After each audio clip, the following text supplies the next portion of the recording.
Hey there, I'm Mark, in affiliation with Spectrum Pulse, and it looks like we got a bit of a cool down week with the side of Brent Faiyaz, and it's Billboard BREAKDOwn.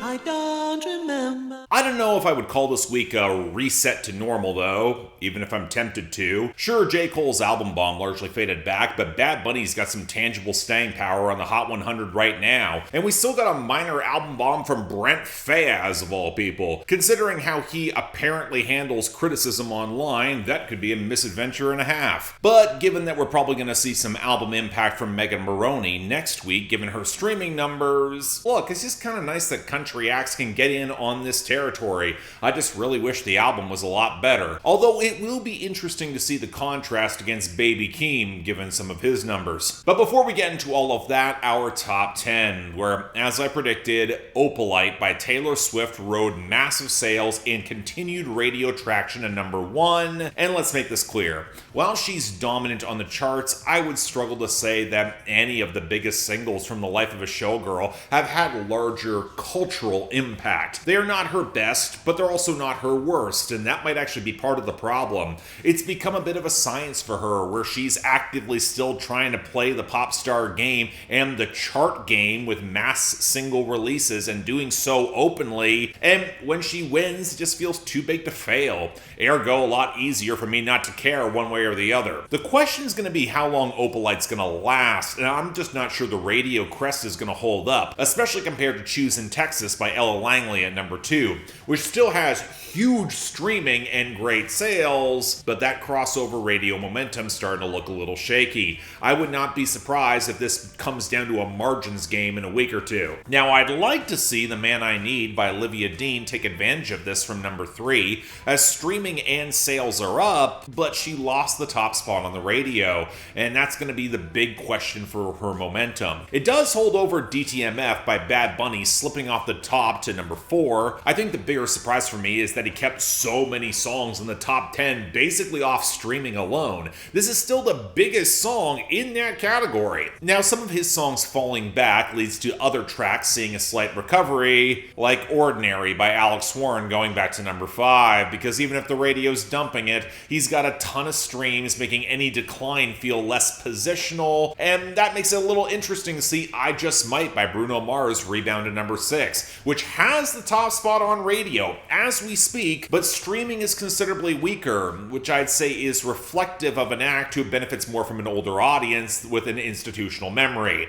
At least until the album comes along. Then there's Golden from K-pop Demon Hunters at number 7, which, like Ordinary, rebounded more positionally because its decline is slow enough to watch other songs move around it. Even on the radio, where it's holding up stability. Chalk up The Fate of Ophelia by Taylor Swift in a similar category at number 8, where the streaming is at least stable as the radio is dumping it. Finally, we saw the expected retreats from Bad Bunny's explosion last week, which can be attributed entirely to streaming. Titi Me Pregunto at number 9, and Ballet Inolvidable at number 10. But now for our losers and dropouts. And the thing with weeks like this is that you're dealing with more of a reshuffle of album bomb cuts. So the only exit outside of those worth considering is Time by Cardi B. And hell, I predicted that last week. And it's a very similar case when we look at our losers, because they're either from J. Cole or Bad Bunny. Let's deal with the latter first. Voy a Levarte by Puerto Rico at 30, although apparently they're actually trying to ship this to radio. We'll see how well that goes. La Canción with J Balvin at 48, Vilda with Omar Courtz and Davy at 82,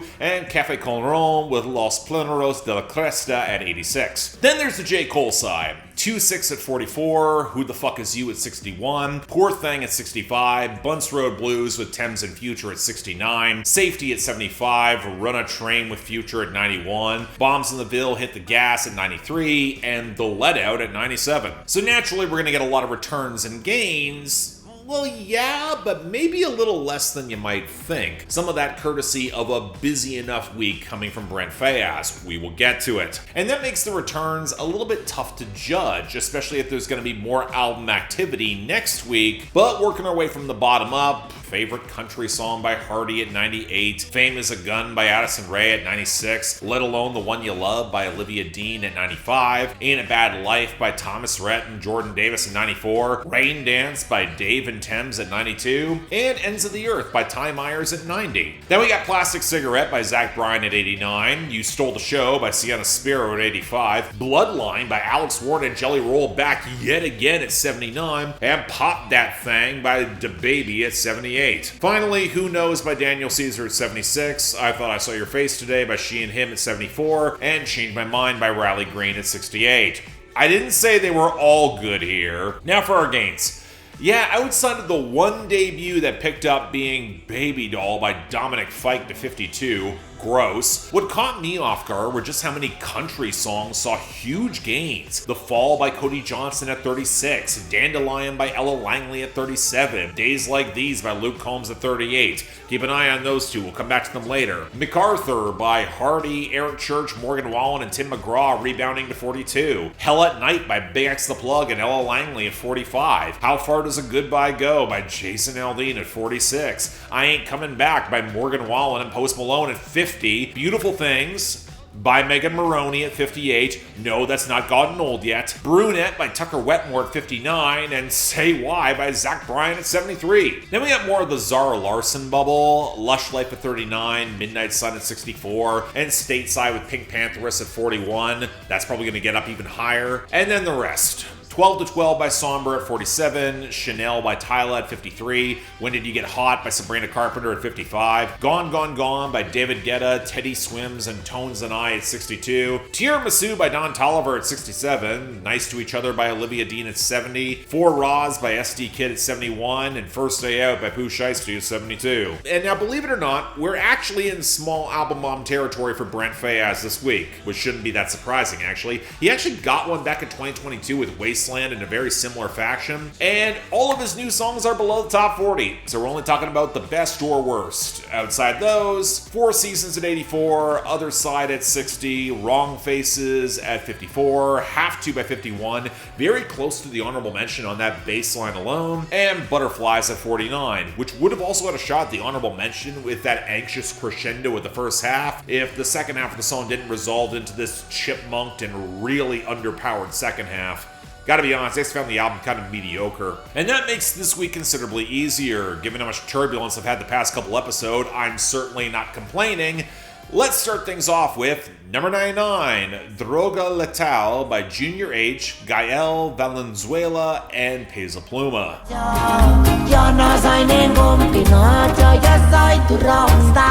My biggest critique of Junior H for years now is that I just do not hear the personality whatsoever in comparison with his peers in the corrido scene. So my immediate expectation with this song was that Peso Pluma was gonna overpower him, especially as I was not really familiar with Gael Valenzuela. Turns out this was a crossover song from a whole collab album with Junior H called, no joke, Depressed Motherfuckers. They put that out, go figure. And yeah, Valenzuela's got a little bit more presence and power than Junior H, but neither of them have much in the way of personality amidst the gauzy reverb slathered all over the frail horns. I would actually call the production pretty slick by the genre standards. The strumming's got a lot of space to breathe, the bass line sounds pretty nice, there is a credible acoustic melody, and it makes the content feeling like a total wash kind of exasperating. A love song that seems a lot more enamored with the party and the Audi R8 than the girl actually in question, or feeling all that distinctive. So yeah, I guess it's not bad. Peso Pluma does kind of steal the show, but I would not call it striking nor interesting. Next, number 88, Strangers by Brent Faiyaz. To hold it down, and I was supposed to be there in the end, as your lover and a friend, but I just got one question. Okay, the story with this is that it's apparently a leftover from Wasteland, and as someone who really does not like that album nor this song, I can believe it. In comparison with the majority of the album is extended swerve towards maturity, this is a breakup song where they were about to get married but it fell through, rather jarring in its placement midway through the project, and weirdly underwhelming to boot for it. The drippy guitars, the watery warps where I kept expecting the groove and crescendo to build more off the multi multi-track vocals and that dull, chalky drum machine, but the song just peters out. It pays off none of that climax, and the writing certainly does not help. If Brent Faiyaz wants to convince me that this girl was the one who got away and just wrecked everything, I'm sorry, I'm gonna need more details than vague platitudes largely blaming her. An undercooked existential confusion doesn't really fly that far when you're already not an impressive nor expressive singer. The sharpest critique that Pitchfork had of Brent Faiyaz, so much so that he actually responded to it, was that his newfound mature Loverman presentation was underdeveloped, underpowered, and unconvincing. And as someone who never even bought into his sleazy side having much in the way of depth either, this is just a different side of the same coin, and it's pretty lousy to boot. Do not recommend. Next, number 87, Chains of Love by Charli XCX.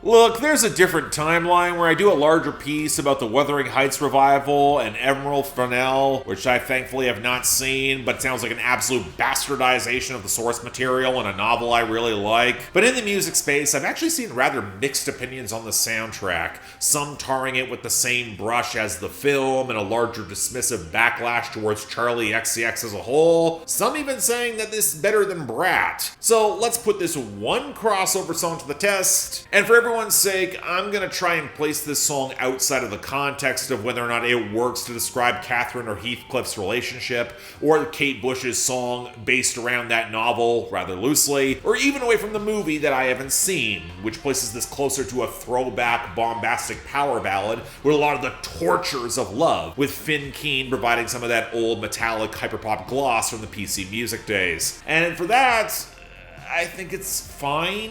The wheedling strings and synth gloss sets a pretty backdrop, but the lead-in groove never really gets out of second gear, and Charli XCX's stuttered syllables, they highlight that despite her range, you can tell she's really struggling to add another layer to this tragic love song. Yeah, some of the imagery is hyperbolic, but when it doesn't actually align with language that can get more visceral, or align with the text of the book, it feels like kind of pretty tepid melodrama. What's exasperating about this is that it doesn't feel uniquely special to Charli XCX. There's grand artifice and sincerity, but the song itself has very little beyond that. In other words, it kind of sounds like soundtrack fodder. That might be a questionable sign for Charli going forward. All I'm saying. Number 66, I Love It, I Love It, I Love It by Bella K. To get into what that says about me, or shut it. Baby, I love it.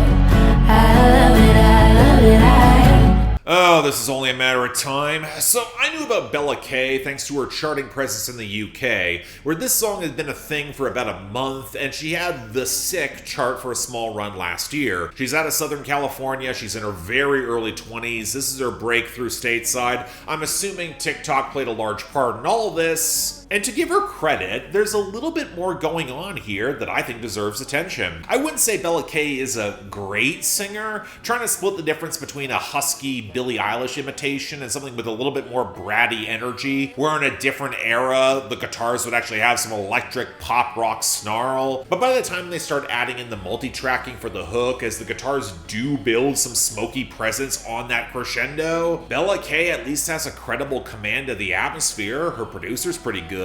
And you're gonna need that because this is a song about making bad decisions, bad choices. When you open up a track with, I like being used, it means I have a purpose, you're setting up for a pretty dark, self-destructive moment, but A, absolutely no glorification of it in the text. She's doing this to get some cheap self-affirmation and she knows none of it's healthy. B, Bella K is walking that very thin line of maintaining control, even if it might be basic. And C, she's acutely self-aware about how much she's actually getting off on this bad behavior and being mistreated. Like Charli XCX, it is melodrama, but it's leaner and nastier, and that gives it some teeth, even if it's destined to get taken the wrong way by all the wrong people. Do I wish they had some credible muscle? Sure, but this is a song that's going to get the wrong kind of discourse, and I'm going to be on the side, probably that minority, of saying that it mostly works. It's a pretty good song. I think it's worth hearing. Number 18, Be Her by Ella Langley. I just wanna be her. I just wanna be her. I just wanna be her so bad it hurts, so bad it hurts. So I just wanna be her. I just wanna be her so bad. We're ending things off in country, and look, I'm really trying to get on board with this Ella Langley album rollout. Choosing Texas is really good. I get why Dandelion works, but I'm looking for that next solo single that hooks me in deep. I can tell just how close she is. And with this, I mean, I hear the appeal from the smoky 80s groove, saturated by pedal steel, some organ, and the touches of cycling banjo. Probably some of her best production to date. To Ella Langley's dejected longing to be the woman who actually has her life together, can actually walk that straight and narrow when she, well, doesn't. It's not surprising that Miranda Lambert co-produced this. It certainly feels like something she could have made about a decade ago, and probably would have gotten a little bit more out of it if we're being honest, especially in the writing, than a co-write from goddamn Hardy. This is where I'm a little bit more hesitant on this, mostly because the narrow line between envy and yearning needs to have a little bit more meat to it, but also because the song just feels a little underwritten, more built off context we already have from other Ella Langley songs, where she is more of a drifter. Not gonna lie, there's a part of me that sees that Hardy co-write and knows the conservative subtext he injects into his writing for other people, and kind of recoils a little behind the scenes on this, especially the arc of her wanting a very specific gendered role. If there were more personal details from Langley beyond a vague hope for stability, I might be more supportive. Again, it's not bad. I really want to be more on Ella Langley's side for that upcoming project, but I don't know, I'm not quite sure this is it. At least not yet. Finally, number 15, Be By You by Luke Combs. Next to you, no makeup, baby. Nothing beats that view. I guess what it comes down to is I just wanna be by you. And naturally, we're ending things off with Luke Combs, another act who I'm feeling increasingly wary about in the run-up to that new album, arguably with even less of an excuse, given that Fathers and Sons was great, and Combs usually has a much better acumen in picking singles than he's shown this time around. It had me wondering if he had switched labels or maybe management, and given that he's apparently now on Sony Music Nashville instead of the subsidiary Columbia Nashville, that could well be a thing, even if he's got the same production team here. But okay, now the song. One of which he didn't write, but it's fine. Honestly, okay, it's better than fine. It's a sort of soft-focused, borderline boyfriend country love song anchored in piano with the supple backdrop of pedal steel and gentle rollicking guitar that Luke Combs could cut in his sleep, where his natural warmth and the organic production is so easily charming that even if the metaphors and detail feel kind of pedestrian and corny, he still will stick the landing. But the biggest indictment of boyfriend country was how sanitized and sterile it would sound. Look at Dan and Shay. And this is too warm and domestic to really feel like that. Feels more lived in, for lack of better words, and just catchy enough to probably work. Is it his best? Fuck no, but it is incredibly agreeable. The sort of song I would struggle to find a reason to turn off. I would wager country radio makes this a thing for months is the easiest possible placement, but at least before the overplay, yeah, I'll be positive. I don't mind it at all. And that's the week. Oh god, a lot of forgettable material here. Yeah, I kind of skipped over the Brent Faiyaz album bomb. Didn't miss much. And I'm kind of stunned this wound up for the top for me, but it's I Love It, I Love It, I Love It by Bella K, with Strangers by Brent Faiyaz as the worst. Honestly, I was really struggling to come with any honorable or dishonorable mentions. Might as well keep it short and sweet this week. Next week, Megan Moroney competing with Baby Keem. We'll have to see how all that turns out. But until then, I'm Mark. You're watching Billboard Breakdown, affiliated with Spectrum Pulse. And I'll see you